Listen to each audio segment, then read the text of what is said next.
All right, welcome back, ladies and gentlemen, boys and girls, to the Star Ladder iLeague Star Series American Region qualifiers coming at you. We got the group stages, of course, the only stage once again of this tournament here. The top team advancing on to the LAN event, and we're still figuring out which that team is going to be. Well, there's still a lot left up in the air. One thing we do know is we got a match here in Team DileCom versus Team Freedom in a best of two. So looking forward to this one to finish off the day. Obviously, it's been a great day of Dota so far. Hopefully, you have been enjoying it. I'm Breaky CPK, and for this match, I'm actually going to be joined by a new co-caster. I'm going to be joined once again by CCNC. How's it going, man?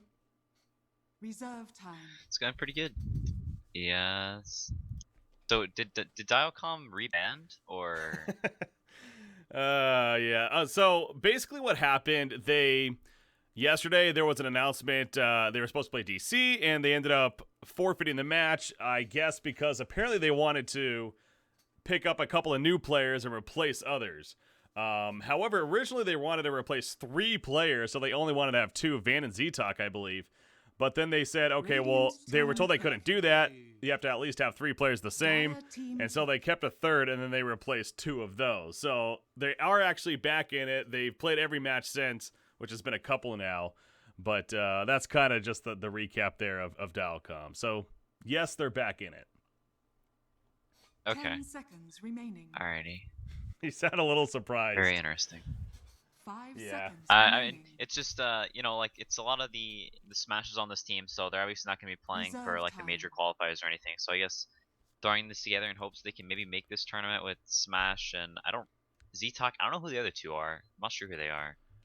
Yeah, what were their names? The names on here are Ifrit and Sword were the names that I have here. So, Okay, yeah. So they're pretty well known South American players. Ifrit typically plays mid or carry, and the Sword's an offlaner. Okay. So, yeah, I guess as you put it, definitely known players from over there. But, again, we saw them earlier today. Now, against Infamous, they actually looked decent. They definitely gave Infamous a run for their money. But ultimately, Infamous proved to be the better team, that is. So we'll see how they match up against Freedom now. Freedom obviously proving that they are a solid team as well, but they too are struggling a bit in this event so far. I think they're 1-5 actually coming into this match. So this is a match of 2 teams that are struggling, to say the least here. But anyways, CCNC, we got a draft here. Let's start talking about that. We got Slaughter and Rubik coming out for DileCom. Sand King and Skywrath Mage for Freedom. Skywrath, we don't see him often. What's the deal? 10 seconds remaining. It's an Eagle classic. He really likes that 5 hero. seconds Plays him a remaining. lot in pubs because you can run around, you can pressure all the lanes at once.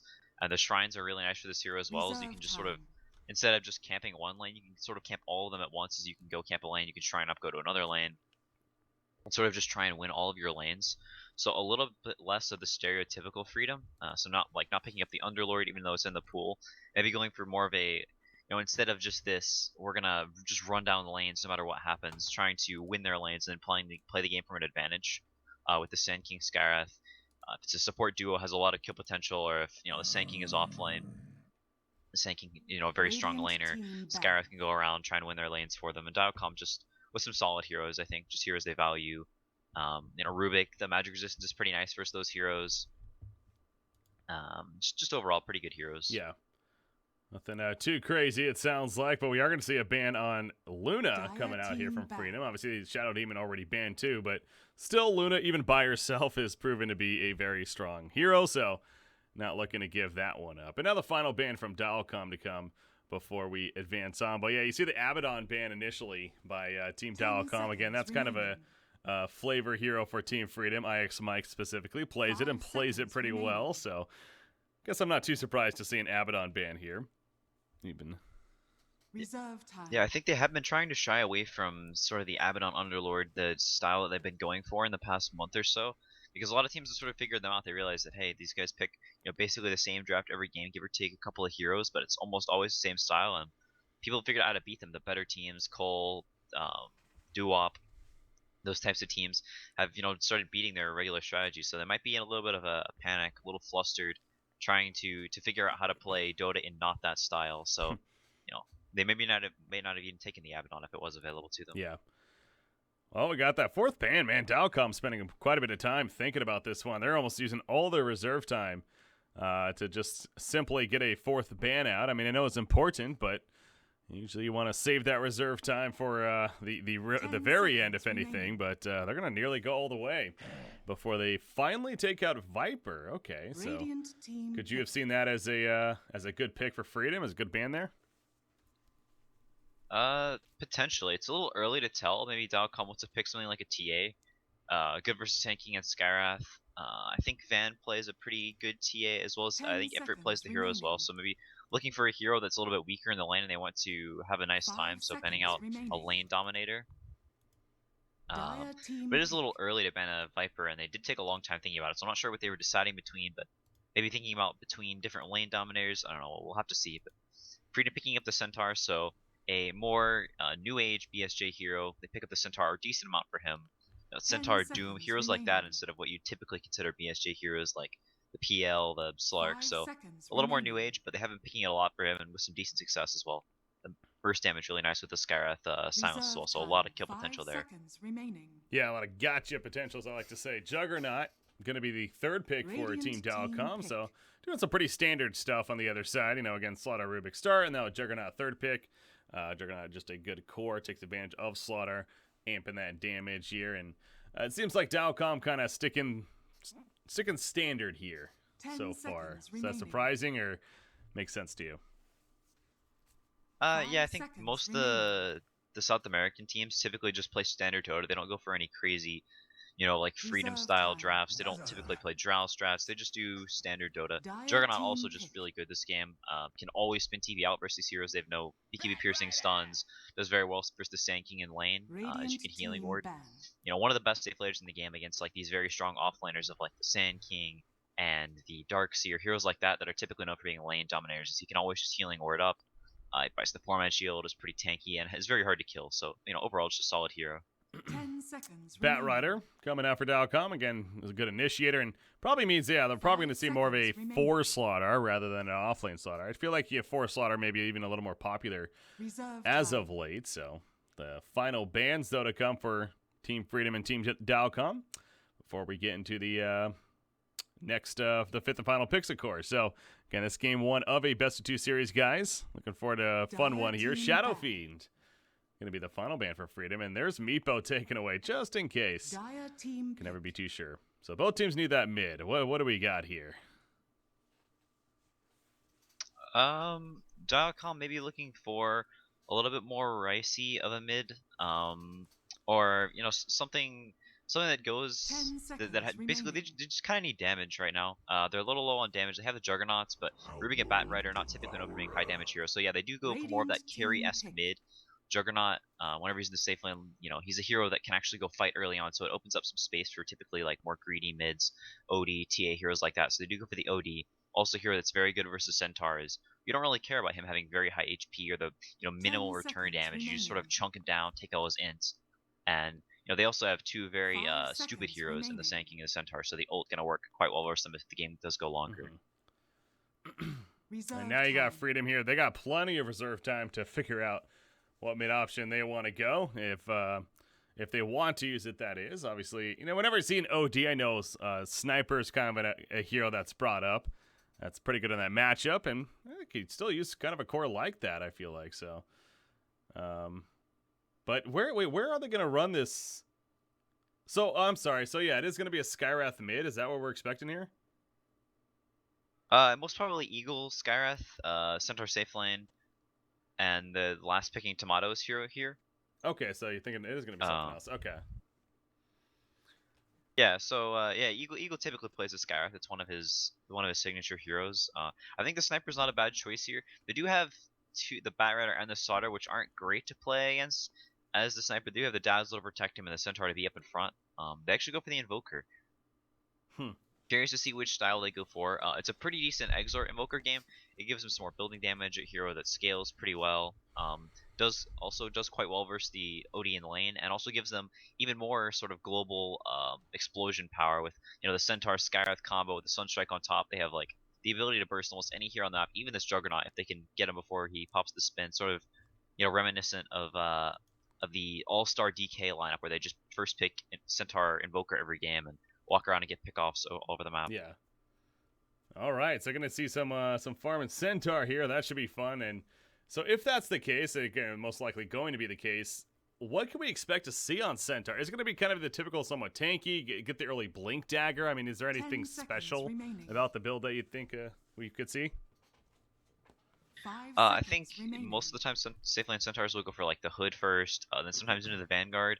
If the game demands it, they'll go for the blink after the hood. But he already has a Sand King who's gonna be getting a blink this game, so he may go for like hood into Vanguard into some more tanky items. I've seen him go Shadow Blade before, Heart looking later on, Shiva's, just general tanky items as the game goes later. But his build does sort of differ from game to game, but he may go for sort of this just frontline tanky hero like the Hood, Vanguard, those types of items. Yeah. Eagle right off the bat getting to the top lane, going to place down that Observer Ward way up here. So, meanwhile, the same thing really from DileCom. He had Rubik porting all the way down here and getting a ward down on the rune spot, of course. So, looks like we got DileCom is setting up as 3 down here. As if maybe they expect him to possibly come in. Slaughter does have a smoke on him. I'd be curious if they try to make a play with it. Even one just purchased by Rubik right there as well. So, doesn't look like that they're going to go for any kind of play, at least initially. And it looks like both teams are going to play it pretty safe when it comes to just defending their own bounty runes here at the beginning. So, Juggernaut, of course, ending up. It looks like... Yep, go ahead. Yeah, it looks like just pretty standard lanes. Nobody really going for an aggressive tri-lane. The DileCom smoking into the enemy jungle. Probably the support's probably going to head back up to help out the Juggernaut. Afterwards, they could go for an aggro try with the Slaughter. I mean, with this Bat Rider, we'll have to see, but not typically an amazing aggro hero. Yeah, look at Centaur. You saw them coming to the last minute. He's going to be put under right there by OD.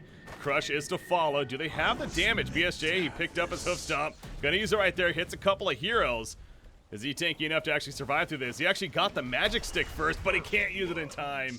Another Crush comes out, and that's a first blood in favor of DileCom. So they're actually going to get, they do get 3 bounty runes as the one back here still up. I'll go pick it up, but that ended up being very good timing on their part. Roam down here. Yeah, they get the nice kill in BSJ. It looks like they may be going for sort of a dual lane setup. Rubik heading down now, as it may be a little bit too late for him to head up to top. It's Sand King Scarith is sort of already going to have the impact on this Jug, not going to have the greatest of lanes. So maybe going to try and counter that pressure by killing BSJ again, as they're going in. Should be pretty low. Gonna be tossed back into them. I don't think he's gonna survive this. Maybe with a hoof stomp. No, not gonna happen. Just too much damage from Bat Rider, especially with those sticky napalm charges adding up. So seems like it's catching Team Freedom a little bit off guard down here. The aggressive tri-lane essentially coming out and getting a couple kills out of it now. So can Freedom? How does Freedom adjust to this, you feel? I don't know if they shift their lanes too much. The Juggernaut is having a rough time up top, so they're going to get a quick blink on the, or at least a good start on the Sand King. And this Invoker is having a nice time versus the OD as well. He did go, looks like he is going to go for the Exort build, so has the early point in Alacrity.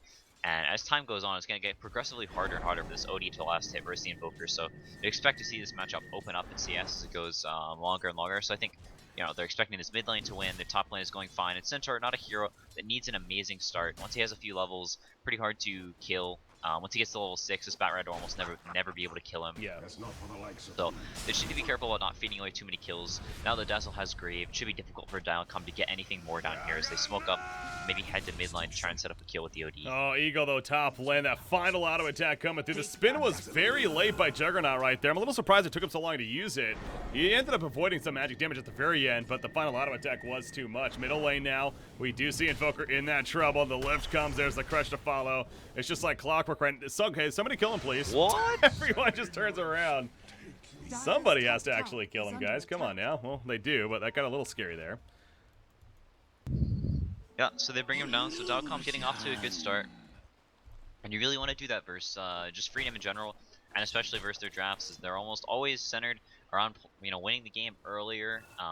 Not typically the greatest scaling of lineups, and that's sort of the case for this game as well. Having the Centaur carry, a hero that can scale, but compared to an OD Juggernaut cores with a Slaughter, amping them up as well. They have 2 initiators compared to Freedom, just having the Sand King, who did have a pretty decent start, but Slaughter is going to move up here now, so may start having a little bit worse of a time. So I think Freedom, the one's probably more pressured here and not feeling so great about this early start that DileCom's getting.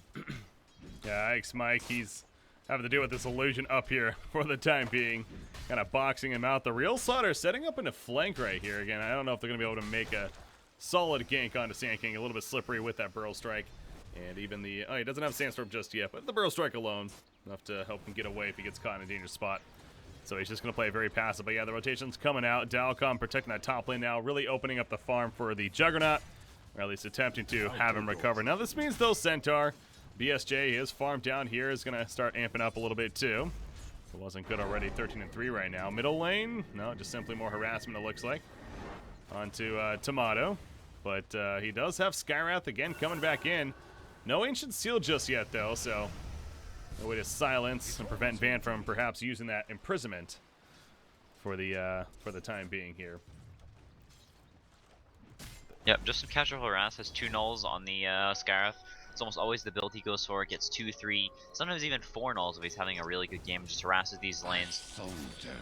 Tries to put them into Freedom's favor. And, you know, despite the couple of kills they've given up, they're still definitely doing well in CS. 17 on the Invoker, 17 on the Sand King, and 16 on BSJ. So sitting a little bit ahead of DileCom's cores, regardless of the rotations from the supports. So not actually doing that bad right now. Smash still working on his phase boots compared to, you know, BSJ.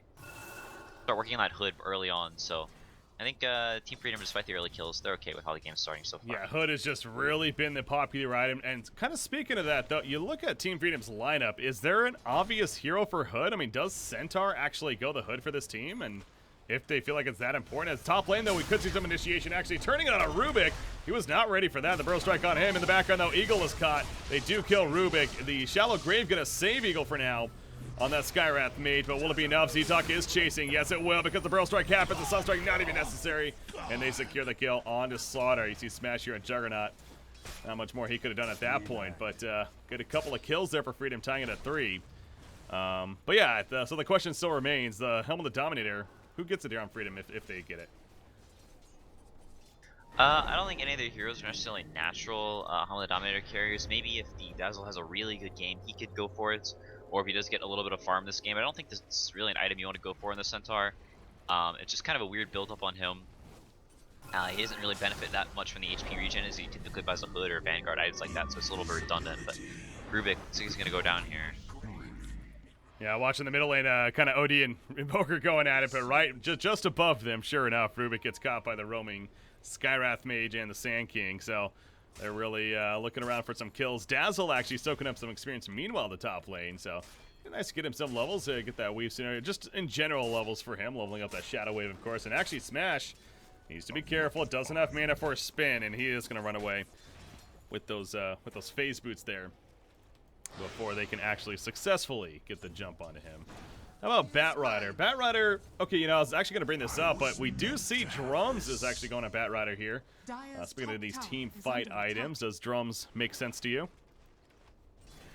Oh yeah, it's the item you typically go for on Batrider nowadays. Going for the blink first. You're kind of low on damage, you're very squishy, easy to bring down whenever you jump in and try and lasso somebody. So other than finding singular pickups, not really the greatest item in the world on this hero, and people can often counter just by grouping up and, you know, abusing the fact this Batrider really doesn't do anything besides pick up one hero. So the Drum's more of a well-rounded build. You can sort of run in and get the sticky napalms all around on people, and the movement speed is nice for getting those lassos off, and he's having a very good start. So, you know, basically has the Drums up now. Just bought the bracers, so maybe thinking about going for the blink, but no, just pick up the Drums. So fully completed on this Batrider, and they're gonna look to put pressure on this bottom lane. Maybe it's really hard to take the Centaur though. Oh, he's like, come at me, bro. The Sunstrike coming through. Not nearly enough damage, however. And now Centaur in some trouble. They're looking to turn on him. And by trouble, I mean not really. He's more than 5. Dazzle nearby, throwing out some heals. He will easily survive. But yeah, so both sides kind of underestimating a little bit of their damage output, it feels like.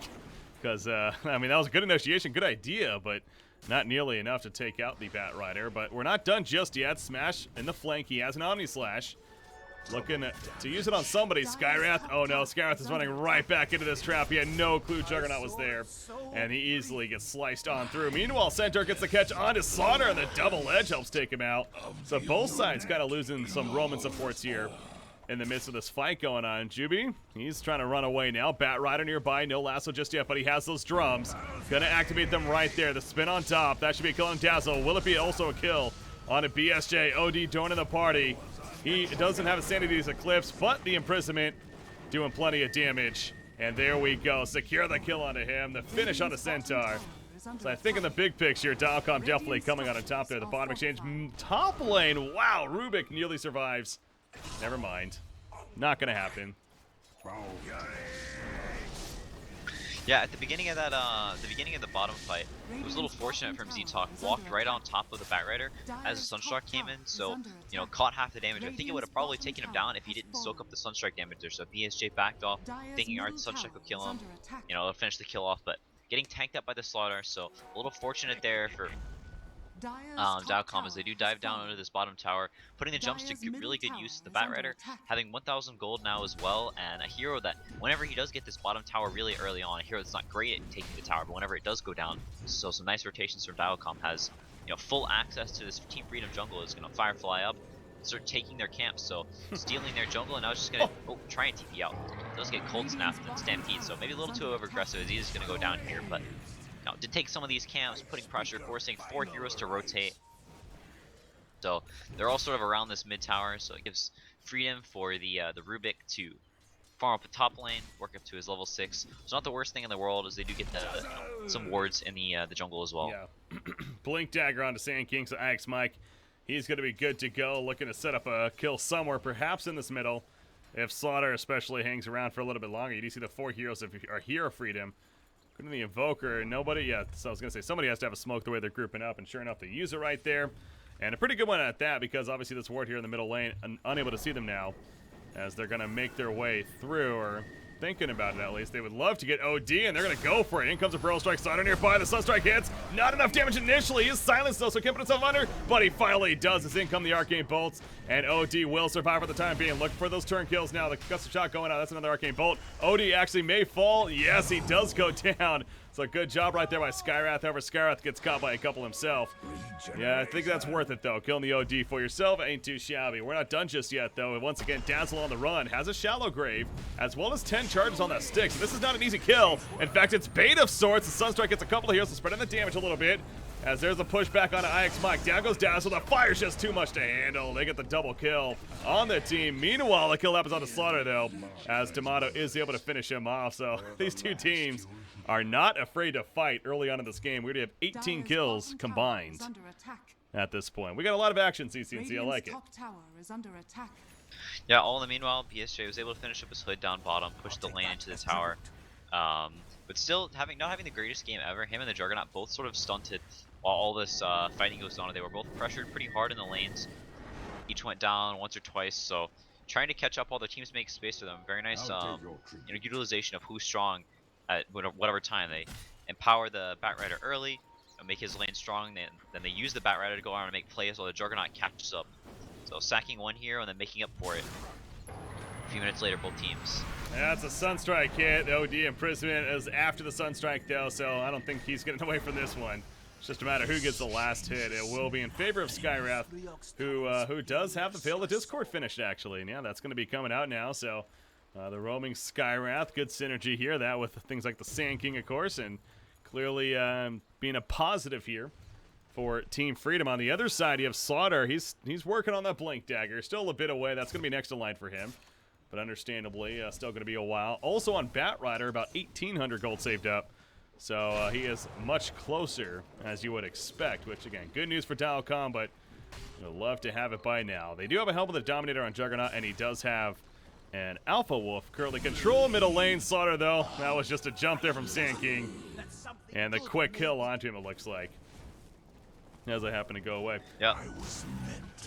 Sand King Skywrath combo, bursting him down almost immediately. But DileCom, now the Sand King has picked up the Blink, Freedom has so much burst potential, as we saw there with the Sunstrike, the Stomp, and the Skywrath, just all these orbital nukes. So DileCom want to just keep the game slowed down a little bit, farm up a couple of items, get the OD as 4-staff so he isn't so easy to bring down from these jumps. And they really want the OD behind and not being the one getting jumped. He is really their only save on DileCom. So if he's the one getting jumped, then there's not really anything that DileCom can do, and he just sort of gets blown up, and the fight's really not great from there. So if his OD can get up some items and play behind the heroes, be the one not getting jumped, and that initial jump from Team Freedom doesn't go super well, they stampede in, they don't get a couple of kills, the OD is able to save people, and the fight goes a little bit longer. It could go quite sour for Freedom, as you have the OD, Juggernaut healing Ward, and getting multiple amps out, as well as Sticky. So DileCom really favor these long fights, whereas Freedom really want to get the initiation and take the fight very quickly. Oh, Axe Mike, he's going to see them at the last second with the Smoke Ink attempt. He's going to be locked down, though. Stampede comes out, trying to save him, if anything. Maybe setting up a turn. The silence meanwhile to Rubik, and there we go. The ulti activated by Eagle, that Mystic Flare. He has a shallow grave on him. I don't think he's going to survive this, though, in the end. Just simply delaying the inevitable. There's the Omni Slash to guarantee business. Dazzle also got caught by the lasso of the newly purchased Blink Dagger right there onto Batrider. So it will be a 2-for-1 exchange. A couple of supports for the one support. Not the worst case scenario for either team necessarily. But DileCom coming out in terms of numbers. Centaur, again, the Hood of Defiance finished as he's trying to farm up a little bit more in the middle lane. But Smash now being here on that Juggernaut with the Totem out and the Alpha Wolf nearby. And he's looking to continue to push it in now, unless they have a jump. I mean, Sand King nearby with the Epicenter, actually. That could have been dangerous if he stuck around a little bit longer, but he chooses not to. So, you're talking about OD right there. He does have the Forest Staff now. Do you think he needs something like a Blink Dagger this game, or do they got the initiation and that's not necessary? I think getting a Blink is quite good this game after the Hurricane fight, because it lets him stay even farther back and then jump in to save somebody.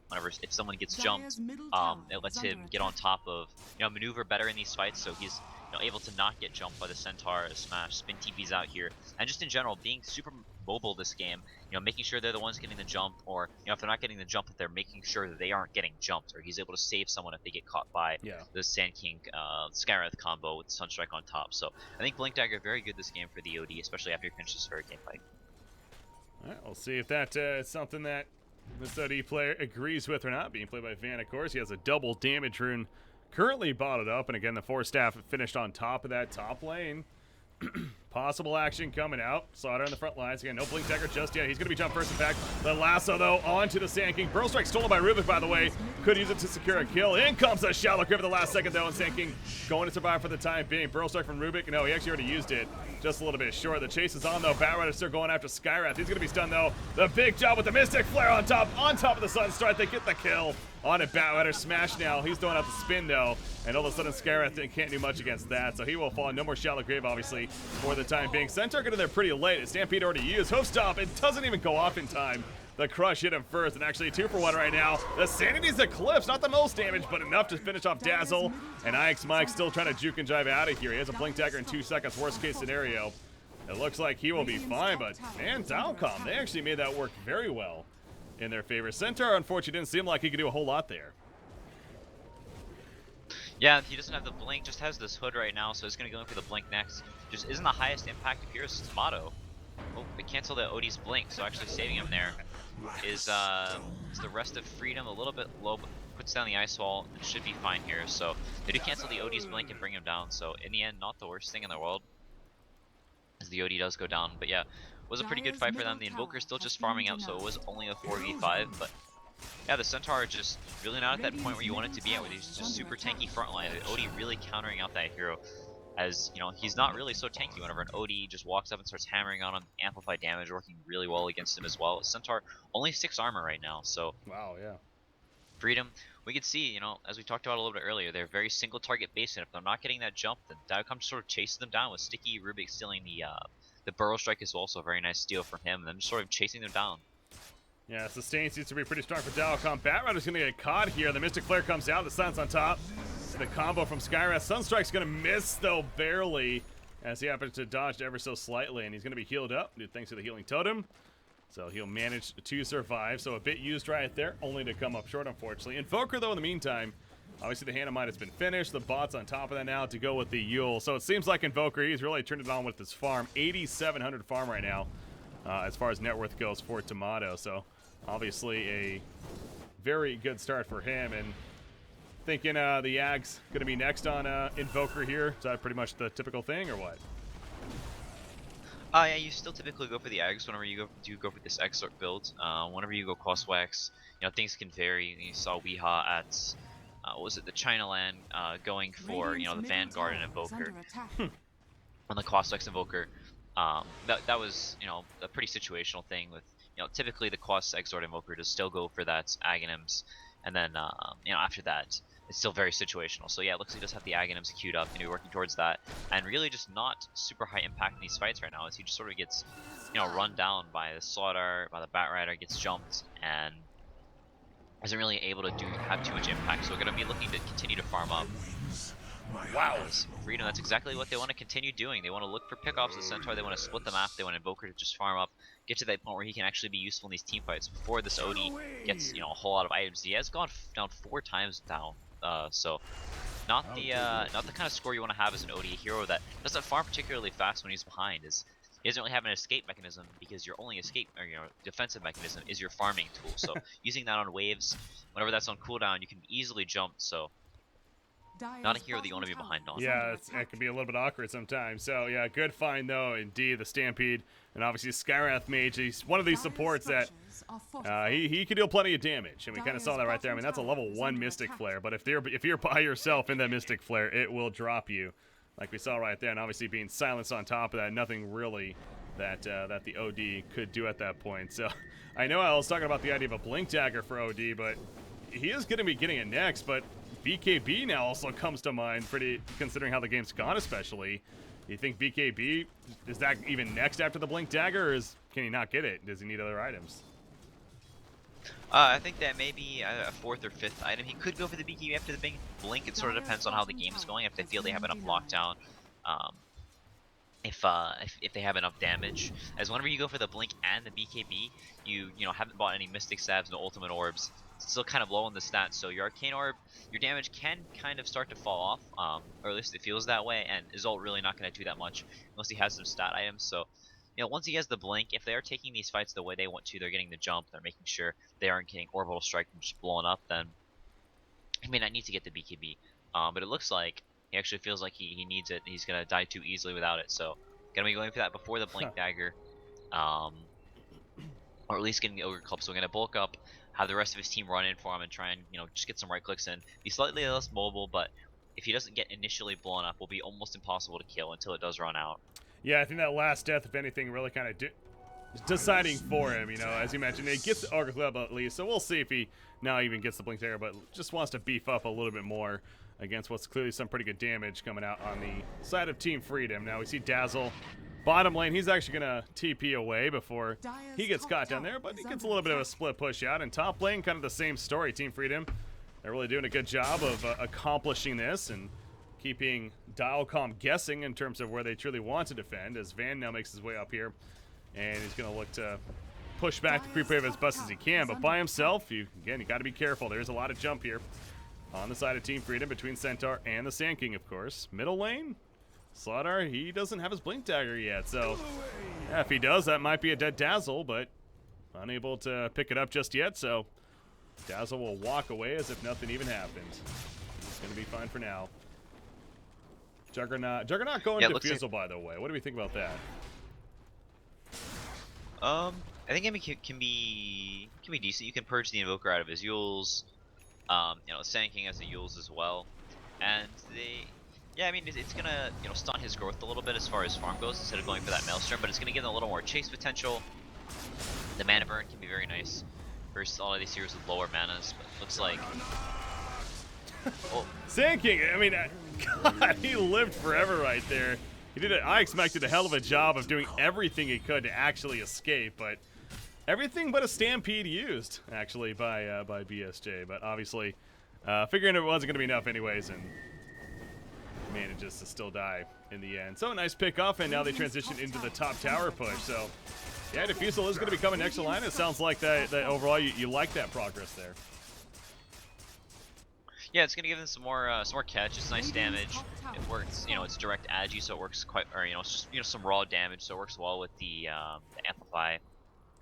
And they're gonna be relying more on this OD as the game goes later. Is the Juggernaut not going for the typical Maelstrom, not going into that farming build? So it looks like they are gonna be relying more on him to be dealing out the heavy doses of damage after the Omni Slash comes out as the game goes later.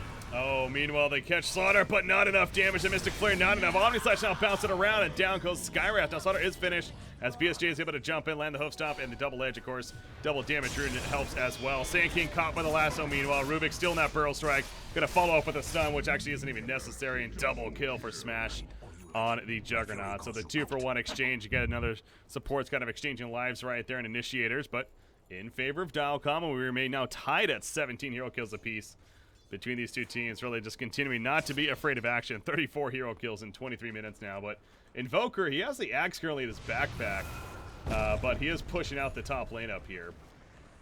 I'll take that. As, oh no, he gets caught. In comes a crush.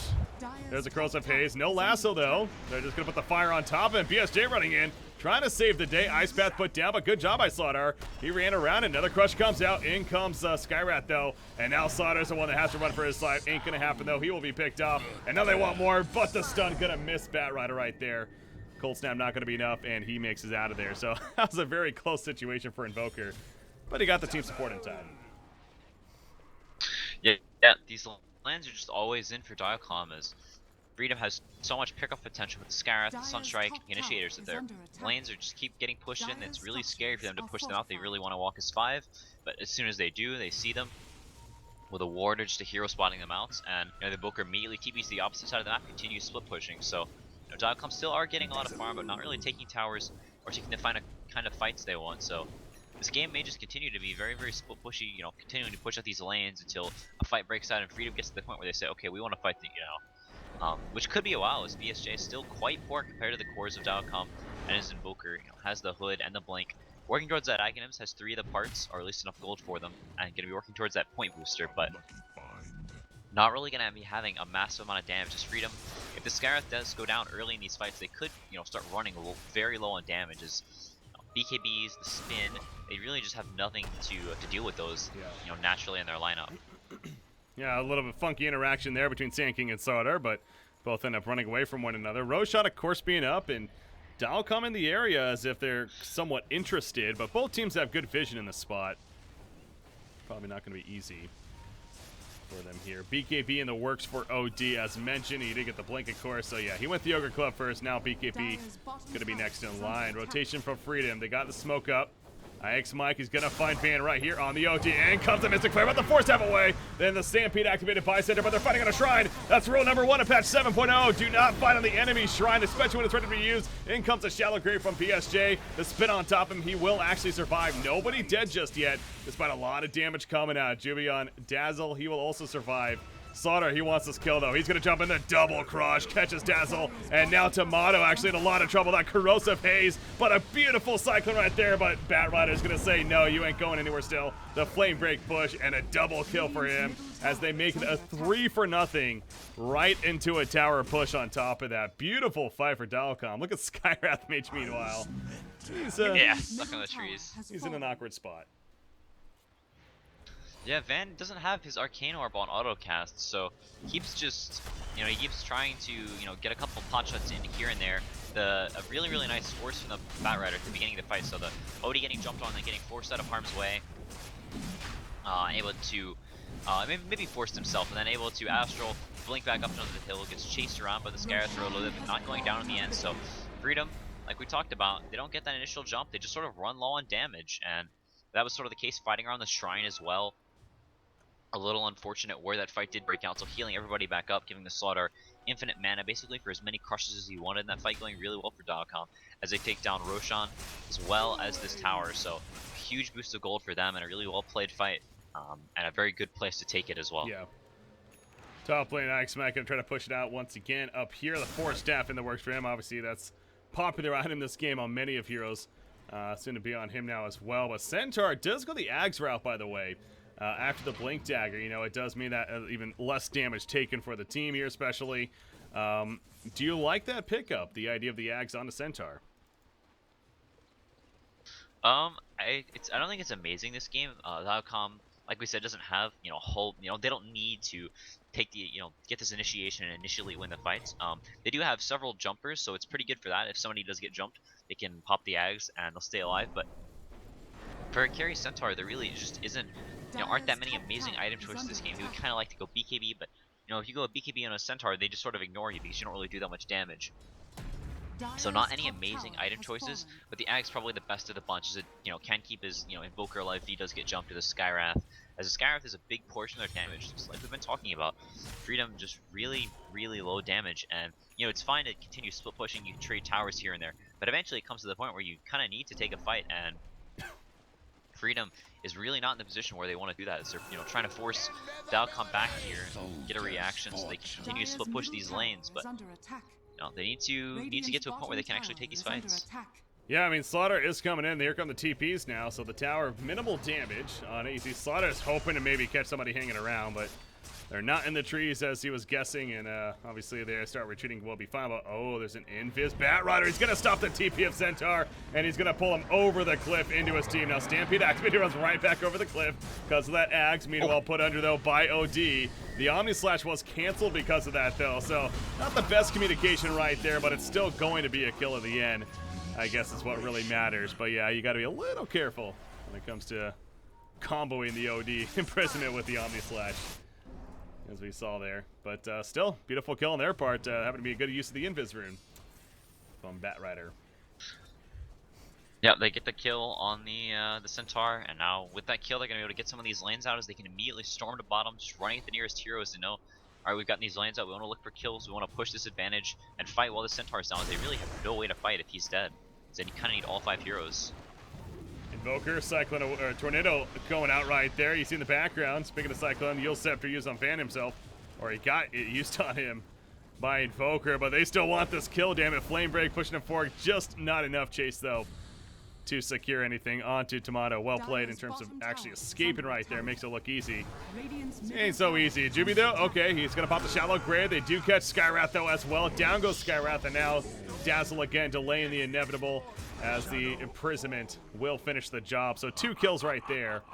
And again, you still have the Aegis onto Juggernaut, so they're gonna make their way to the middle lane, it looks like, and push out the middle secondary tower at least. If you're Team Freedom, I assume they probably should just give this up. No point to fight here. Yeah, they may look to just slow it down a little bit, get a blink stun, and try and force out or something like that. But as far as taking the fight here, actually defending the tower, no real hopes at all as Tomato. You can see him posturing up top. Next to the Bounty Runner is going to continue to split push up here as Freedom. Just looking for some, continuing to just try and find these pickups. That's sort of what their game plan is. That's what their draft is good at. Is now this OD has BKB. And they just really have an extremely hard time jumping them. As they have this Bat Rider as well. They have some really deep wards on DileCom, so they always know where Team Freedom is, where they're moving around. Since OD is never really scared, knows exactly where the people are that have the kill potential on him. So moving around as a unit, gonna walk down to this bottom tier 2, and Tomato running back. Still has the TP for top if they do fully commit to this bottom lane, so can force them back. We'll see if DileCom has the luxury of finishing this off. So it looks like they don't. Smash going to TP up the top and just push out these lanes. So Freedom getting what they want. And they are migrating up to this top lane, so maybe looking for a kill and Smash, or even going to try and kill him twice as he does try and push out this top lane. Yeah, obviously his teammates and DileCom that is pushing out the bottom lane, but Smash here on Juggernaut. He's just going to send the illusions out, actually. Figure that that's going to be more than enough, and he's going to start running back towards this team, so actually choosing not to defend it. Again, really don't see anything right now, a reason to, despite the Forged Spirits that are pushing it, but we are going to see the heroes making their way up there now and exposing themselves in the lane right there. So, again, we'll see what kind of decision is to be made here as the Aegis, of course, being reclaimed.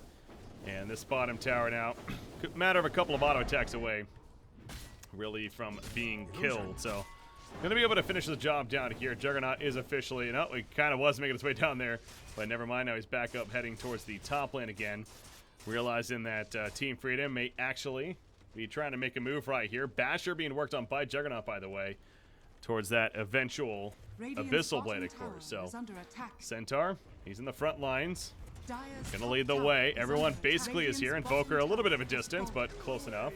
OD, he's gonna catch somebody. Pops at BKB, says come at me. He puts Centaur under right there. Activated the Stampede right before. He gets caught with the Crush after. Dazzle makes his way out, but Stampede's stolen by Rubik too. That's a pretty big steal. We'll see if they can make use of it. There we go. He's going to activate it, trying to chase after. Goes over the Ice Path. BKB popped by Bat Rider, pulling back Invoker. And now Invoker, he's in trouble. Look at that damage right there. Corrosive, he's doing so much. And down he goes. Another couple of picks yet again. I feel like we're saying that a lot for DileCom. I'll take your tribute. Yeah, they just, Team Freedom trying their best to force them up the top.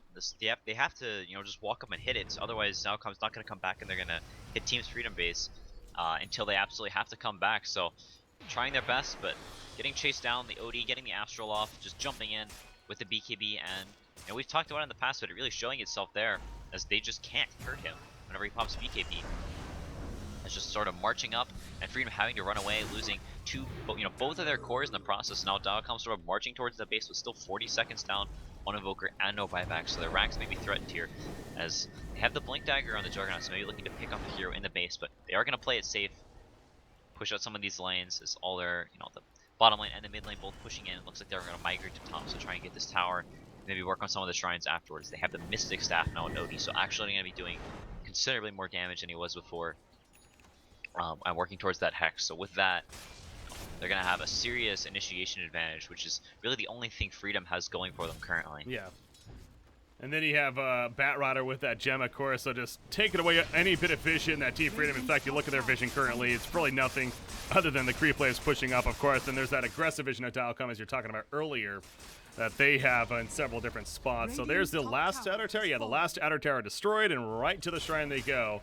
Very good rotation here coming out from Team DileCom. So OD, not only that, but level 20, he has a 250 mana, 250 mana, 5 armor, and 15 intelligence on top of all of that. I'm sure a Roshan is going to be next in line for DileCom in terms of picking up a Roshan kill and actually trying to siege the base. Will most likely be their game plan here. So give it another 3 minutes or so. Well, 37 seconds actually before he respawns even, but 2-3 minutes before that actually all comes to fruition here. For them, is that? Oh. Okay, Stampede. Wait, what? Oh no, Rubik Yeah. used it, so I guess his Stampede was about to wear off, or no, it actually has a decent amount of time on it, so maybe it just felt like going pretty fast. Let's pop the Rubik Stampede, so whatever, not the biggest deal in the world. But yeah, just gonna get out these lanes, look for pickoffs.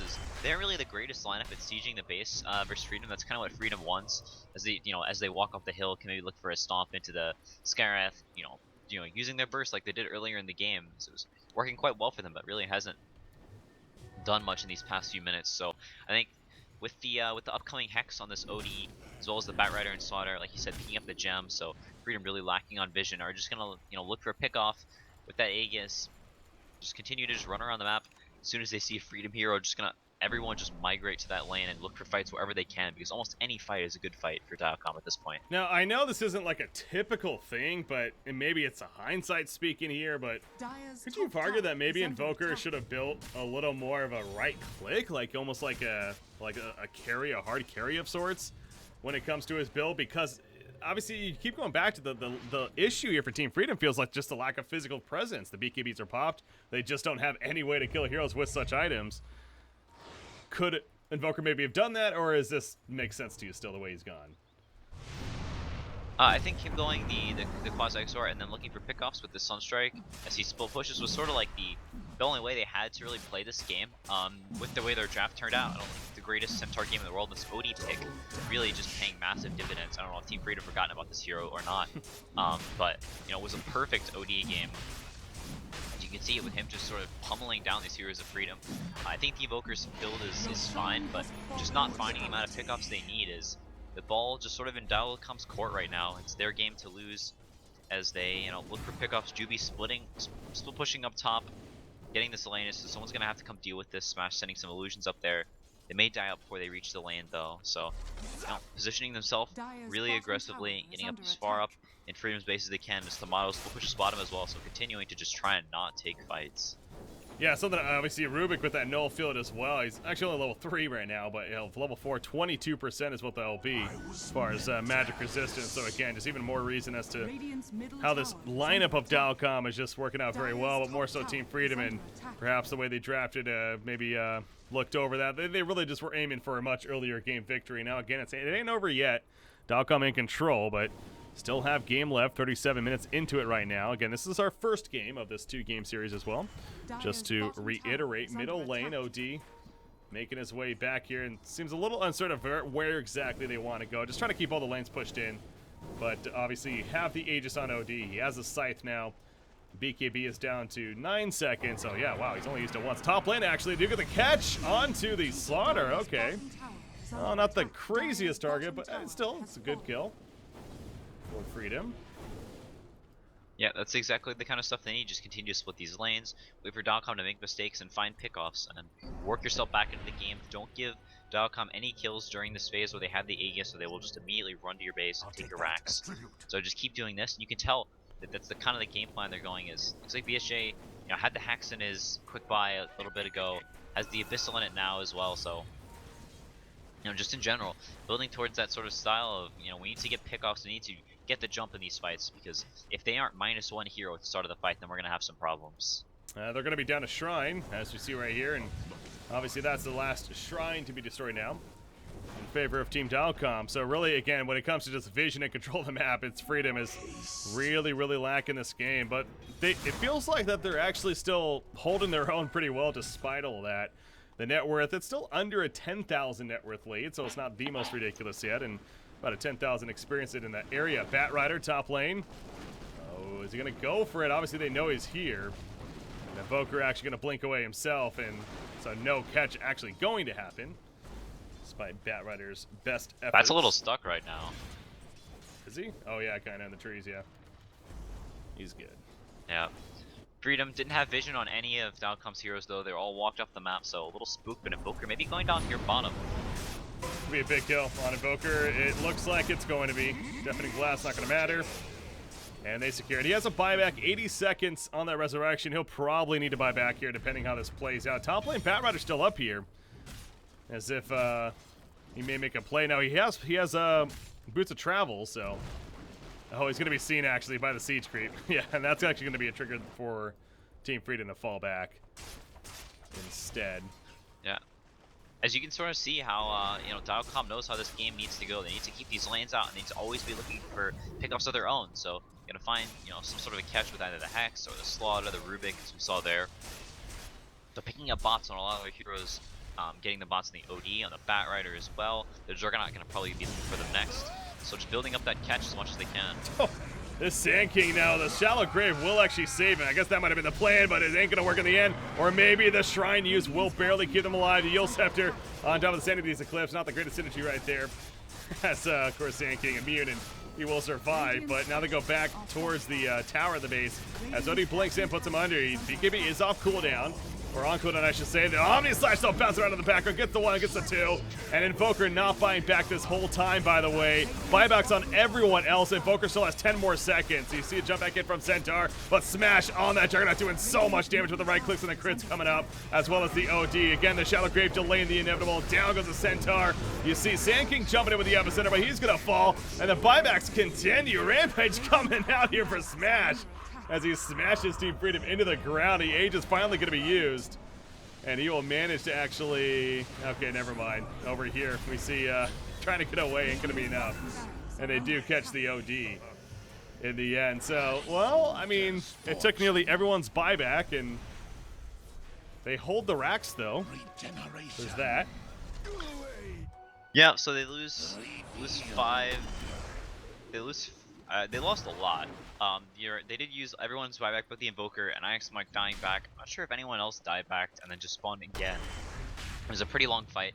The OD at the beginning of it, wasting his Hex, and then whiffing his ulti, wasting his BKB as well, so not the greatest start for DileCom, but they just are so far ahead and are so tanky, so hard to bring down that even with those slight mistakes, it didn't really matter for the fight, as they just sort of ran over them. And the Omni Slash is massacring several. The Dazzle, I think, either got bashed up or the Slaughter crushed him, so wasn't able to grave Mike, and the Omni Slash bouncing nicely between them both. So Dazzle, besides that first grave on Mike, not really able to get anything more off. Juggernaut 13, 2 and 11 after that fight. Obviously 10 in the end, but overall very good. Middle lane, they missed the crush initiation, but in the back on the BKB of Batrider, he does catch Dazzle, however, not going to chase all the way, or he gets the Stampede at least to be used. And that's going to be the end of that pursuit. But they buy enough time right here before any... Oh, the Sunstrike almost connecting. Gonna miss, though. But Juggernaut's back up, and OD is about to resurrect, of course, in just a couple of seconds. So good job by DileCom, ultimately, in holding off too much of a counter push from Freedom. But again, now Freedom's in this spot where 4 of their 5 heroes actually do not have buybacks here. The one Invoker does, so that's the good news, but everyone else does not. Yeah, not exactly the position you want to be in Sven. Working towards that moon shard is also not going to go for the Lincolns, not going to go for the Shivas, knowing that, hey, they really can't kill me at all. Lincoln's not really going to change much, so I can still get stomped and blown up. The Centaur can break my Lincolns pretty easily, or the Skyrath if the Skyrath is nearby.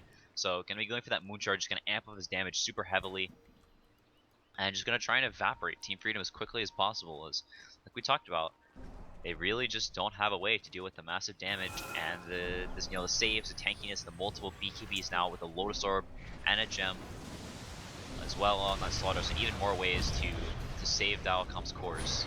Slaughter regrets that. He missed the crush barely. Now the Corrosive Face is up, though, despite the Ghost Walk, but the team support a little bit too strong, and they will all survive. You see TP's away, but yeah, the initial crush missing by Slaughter, I don't know if that would have ultimately made the biggest difference in the end, but a little unfortunate. But they do got Juggernaut with that Abyssal Blade. You mentioned the Moonshard not only on OD, but also Juggernaut going to be coming up as well.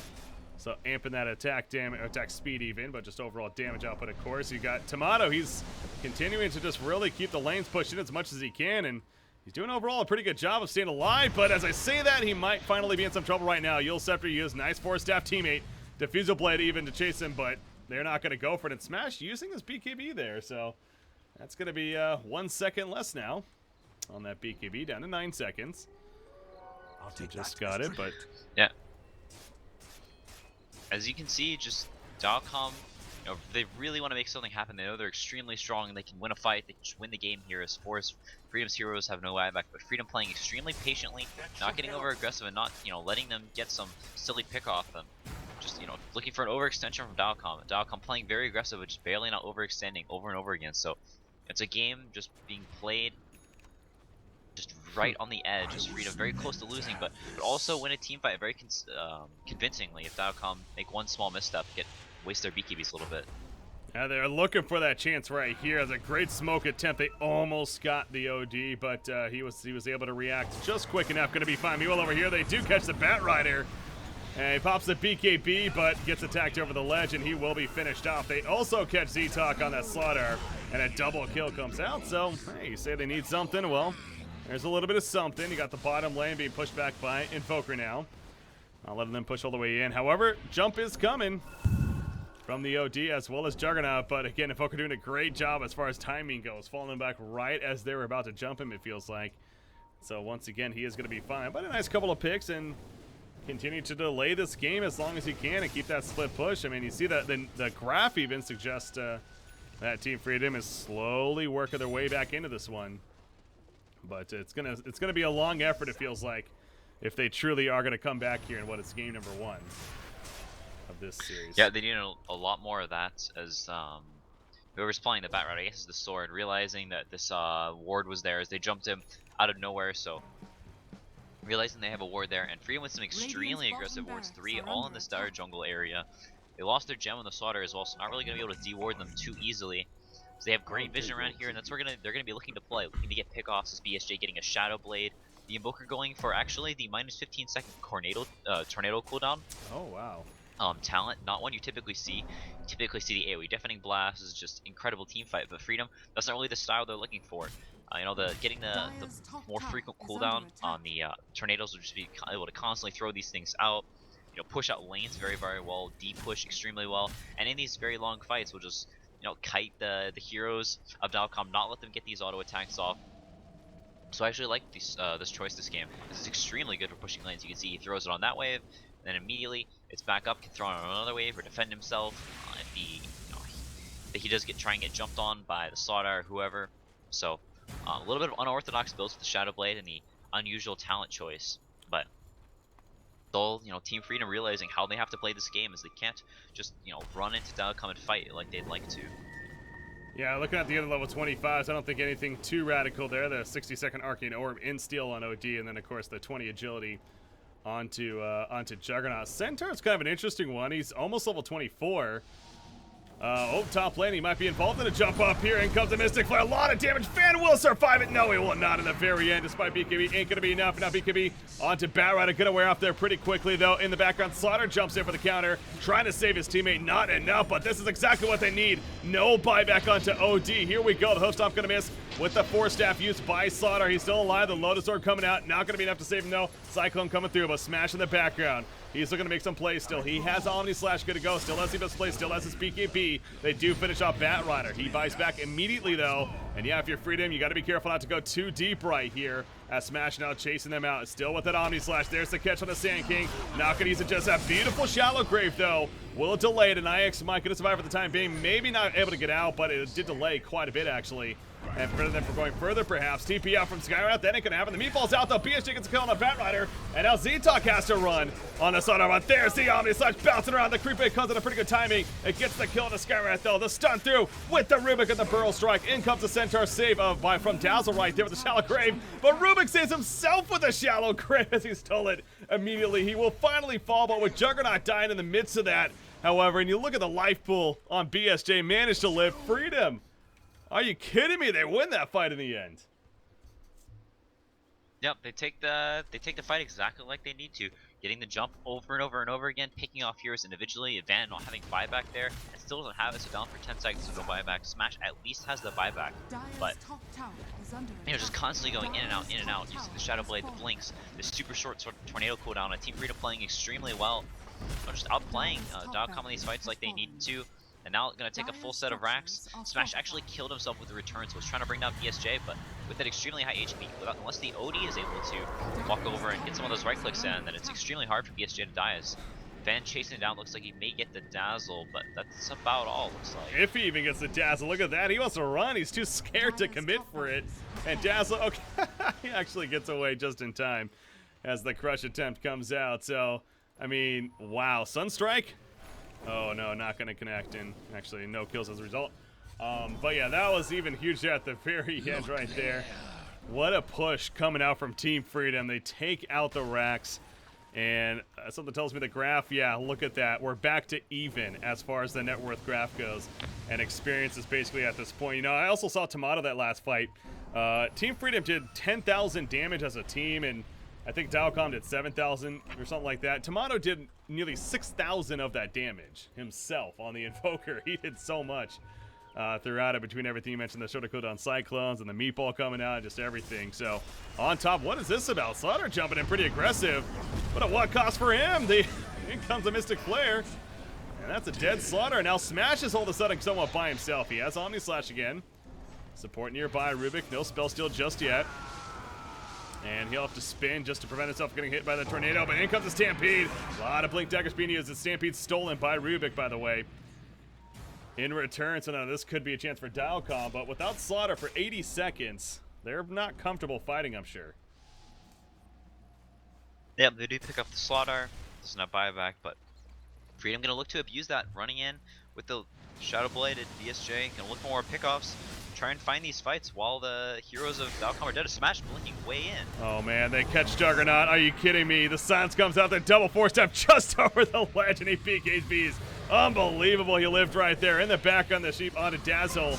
Gonna run away as Centaur gets pulled in, but again, you gotta be careful with the attack, and that return can be pretty powerful. He gets pushed back by the Flame Break. Epicenter gonna miss by Ike's Mike right there, but do not want to overcommit. So that could have been game right there. Does he have a buyback? I guess he does, but still. How did Juggernaut live? Yeah, and off of that, they're going to try and take this Roshan as the Refresher Orb on Tomato. Chipping it down. Don't kill it that quickly. Is Tomato really the only hero that does that much damage to it? DileCom not going to give this up for free. They aren't, and they want to fight this Slaughter up in 15 seconds now, so still a little bit of time, but they're doing good enough to prevent Roshan from going down. Yeah, that's definitely a huge weakness of Team Freedom. They're not a fast Roshan killing team, that's for sure. And that's we're kind of seeing that right here now. Slaughter going to be back up. I'm sure going to port in as soon as possible as the EMP connects. Oh, aggressive Burrow Strike there from Ike's Mike. But the Yule Scepter will save him from more damage. However, the jump in, they're going to commit right here, right now. Sending the clip to the background. Only hit the one, doing minimal damage, actually, to the Skywrath Mage. We got some split fight going on right here. As Eagle trying to survive way down here, actually. Ike's Mike trying to live, and he will be fine. Once again, DileCom going to retreat back to the Roshan pit. Smash really wants that Aegis. There is cheese as well. I think this might do it, though. With that corrosive haze, they're going to kill it quick enough. In comes the Sunstrike. Okay, well, it's going to be close, actually. Ix Mike goes in. He's going to die, but no, it's going to be picked up by Smash right there. In comes the Mystic Flare, though. Slaughter 10 off the bat. In the background, Invoker's caught, but the Shadow Crave going to save him for now. Ghost Walk, he does not have it. He's going to use a Deafening Blast right there, but he does get picked off, actually. Meanwhile, buys back immediately, smashes in pursuit, though, with that Aegis. Invoker blinks back in, though. He doesn't realize that Juggernaut's behind. I feel like he's distracted by something else. Wants a kill over here, maybe save the Centaur. Centaur does go down, though, but now Juggernaut will fall. But again, the Aegis to bring him back up. He has Bat Rider, he has OD. There's a couple of fights going on. Way back here, OD picks up the double kill. Triple kill, excuse me, as he does finish off Eagle right there. And now, Invoker realizing that enough's enough, he has to fall back. This game, CCNC, I don't even know what really happened right there, but I guess DileCom comes out on top in the end. Yeah, whoa. Tornado, EMP, Epicenter are all missing there, barely slipping away, but yeah, they got the Aegis onto Smash, who was able to just sort of YOLO in, and Team Freedom, sort of been the theme all game. If they can get the initiation, if they can start the fight out on their terms, then it will go very well for them. If they don't that fight, very, very sloppy back and forth, forced to try and, get DileCom out of the pit, not really working so well, and DileCom taking it very, very slowly. OD building up 80 int stolen. He's going to have the Moon Shard now as well on top of the Shiva, so he's going to get his damage buffed up by quite a bit. Freedom having to use the buyback on the Invoker, so DileCom have a very clear win condition right now, and that's if they kill this Invoker, then the game is basically just over, as he's a massive majority of Team Freedom's net worth. Man, oh man. What a crazy game we're having here. What is our first game of this two-game series once again? Yeah, that refresher on Invoker now. 32,000 net worth onto him. Continuing to be the leader of this game. The cheese picked up by Bat Rider, of course. As of for the time being, we'll see if he hands that off or looks to keep it for himself, whatever the case may be. But Tomato continues the progression of pushing out the lane. Sunstrike even used on top of that. Bat Rider almost tried to ninja him, but little too quick on that Invoker. So Centaur, by the way, level 25, mentioning that, he did go the +1 second hoof stomp duration, so that hoof stomp stunning for 3.75 seconds now. Pretty good extra lockdown there. Anyone else 25 soon? Sand King 24. Does he get anything big? 50 health regen or 4 epicenter pulses. I don't know. Are either of those really good, you think, or is that not really a big deal? The 50 health regen is pretty huge, especially in these long drawn out fights. He only has 13 right now, so it basically just triples his HP regen. So 50 HP regen is a lot. It makes him extremely tanky and hard to kill unless you're killing him almost instantly, especially with the Tranquils. It's just going to heal back up to full very quickly. So most probably we'll go for that when it gets to 25. On DileCom, it's back to what it was, 20 minutes ago. Them looking for a fight, knowing they're strong, and now the Invoker doesn't have buyback, and Freedom saying, nope, we're just not going to fight you. We're going to stall, and we're going to make you run around and be frustrated that you can't find a pick-off. So they're trying to de-ward.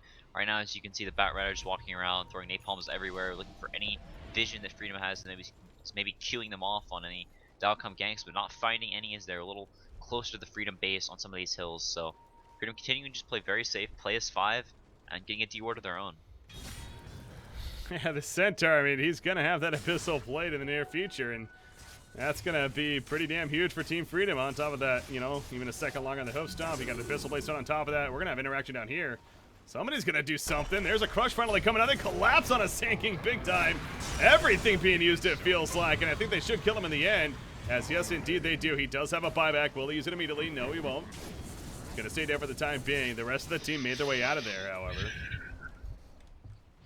Something happened that fight, CCC. Yep. What was it?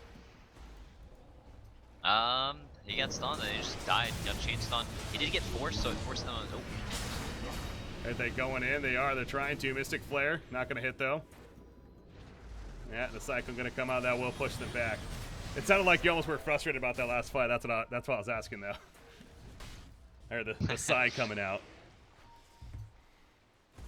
Wait, what? I heard the sigh coming out from you over the mic, it sounded like. So I just thought you saw something in that fight. You were like, almost like, oh, what are they doing?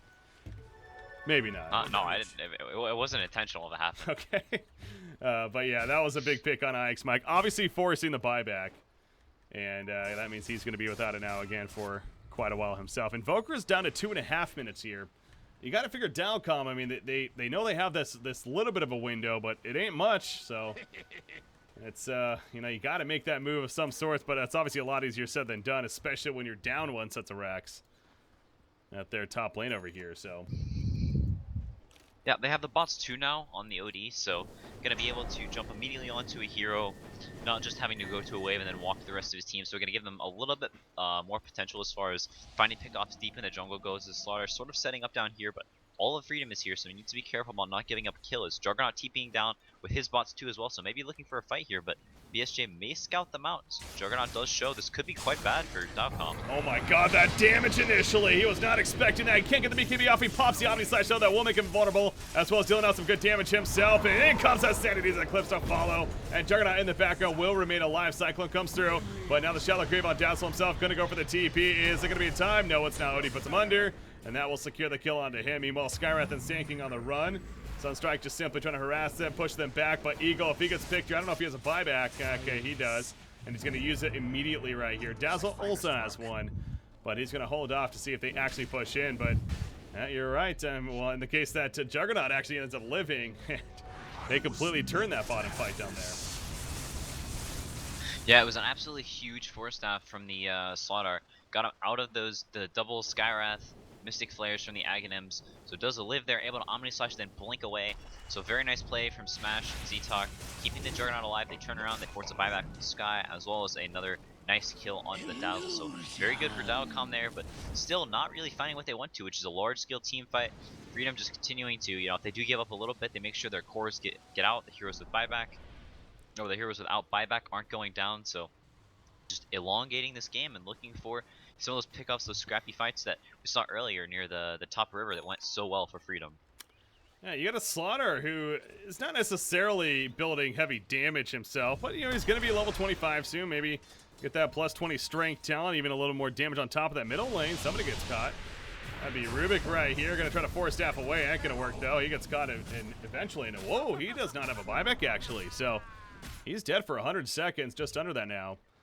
We'll see how critical of a role that plays, but obviously you figure, hell, any hero, let alone Rubik, pretty important at this point in the game. Don't want to have those deaths. I don't know if Freedom's going to necessarily be able to really capitalize off of it, or if they even are aware of that, but see what they can go for here. But I was going to talk about Slaughter. I mean, he obviously ideally can start amping his damage up quite a bit if this game continues to go on much longer. And that's another threat that Team Freedom may have to deal with. Jumped out. Yeah, he's going for that BKB next. Is Dazzle. Dazzle no longer there. Stampede activated, but BKB was used by Smash. Doesn't have it now. He takes the Abyssal Blade. He's going to be locked on the Mystic Flare, doing plenty of damage. Meatball comes out, but again, the Omni Slash used in return. Looking for some turn kills, simply staying alive. Spin coming out. Means the Hoof Stomp is going to miss. The Lotus Orb on him. And now chasing down BSJ, though, 3,800 live. Needs to be careful not to kill himself with that return. The Sheep on him, though. From OT, the Shivas use it down. Go Centaur. Dazzle no buyback. Centaur does. Invoker's trying to live, though. They catch him. He does have a buyback. 120 seconds on Resurrection. You can guarantee pretty much that he will be buying back here in this fight. So they don't even need Rubik, apparently. Yeah, they find the jump they want. You know, blowing up this Dazzle immediately, so no saves at all for Team Freedom. They have no defensive capabilities. Instead, it's Centaur, which is used, I think, to try and save the Dazzle. So Dazzle going down, all the defensive capability gone, and they force the buyback from the Invoker, so exactly what they want. They're going to have Smash TP up the top, try and push this lane in. As mids kind of push in, send a weird spot, they're going to cut the wave and maybe go back and push this in, or maybe just let it push in itself. Yeah, so the Rubik does go back now that he's spawned to push this lane in. As DileCom tries to stick around here, look for maybe, you know, look for more fights, as they do have the Centaur dead and the Invoker with no buyback. So it's definitely a good time for DileCom to be fighting right now, as they looking for something. No Omni Slash in the jug though, so they have to be a little bit careful and don't want to sort of throw like they did, you know, some of these past fights. There you go, the tower. Skywrath harassing a little bit. Well, that was a late crush attempt right there. He gets forced after away though to Slaughter. We'll be fine. EMP. He's forced to pop the BKB. At least Smash felt like it. And will actually run back for the time being. And while they reset, you're going to have, oh, nice Sunstrike right there. Put some more damage in. Shiva's forward from OD. They're going to catch somebody. OD, they do catch the lasso on a Skywrath, and Skywrath dead. No buyback on him. Dazzle also dead with no buyback. DileCom, they may have just broken through. Can Invoker and Sanking hold. Centaur's going to be up in a couple of seconds. They're at least going to lose this top racks most likely. Or will they? Epicenter coming out from Ike's Mike. The Stampede activated. BSJ jumps in on top of the meatball, but not nearly enough follow-up damage. Odie makes his way out with the force staff. There's a Hurricane Pike. They catch Sand King. He's staying dead this time himself, and they're now transitioning into the middle lane. I think DileCom may have just broken through. Invoker and Centaur alone. I don't feel like they can hold off against the whole 5 of them. Yeah, they really just don't have the damage. And after, Freedom getting a couple of fights where they get, they get the jump, they get exactly what they want. DileCom's superior vision, and they're just more jump heroes eventually come to fruition. As Van coming, going down here, but he does have buyback. May TP back in here mid to try and finish up the game. We'll have to see. Yep, as he does, he's gonna bots onto this Rubik. So BSJ taking a heavy beating right here. It may go down, and if he does, it'll be looking grim. This shallow grave has continued to be so annoying for DileCom, I'm sure, but it's yet again going to delay the inevitable on a Centaur, and now it's just Tomato. Buyback on a Centaur, but no buyback on Invoker. GG, well played, I'm sure, despite it not being called just yet, but Centaur's like, I want this kill first. Let me get it. Stampede over the cliff. Thanks, X. Not going to happen. Ultra kill for Van. And there we go. It is officially over now. DileCom will win their first game here of the group stages. They got to feel good about that one. Getting a game under their belt finally as far as Freedom goes. Down 1-0 now. Yeah, they probably had the superior draft this game.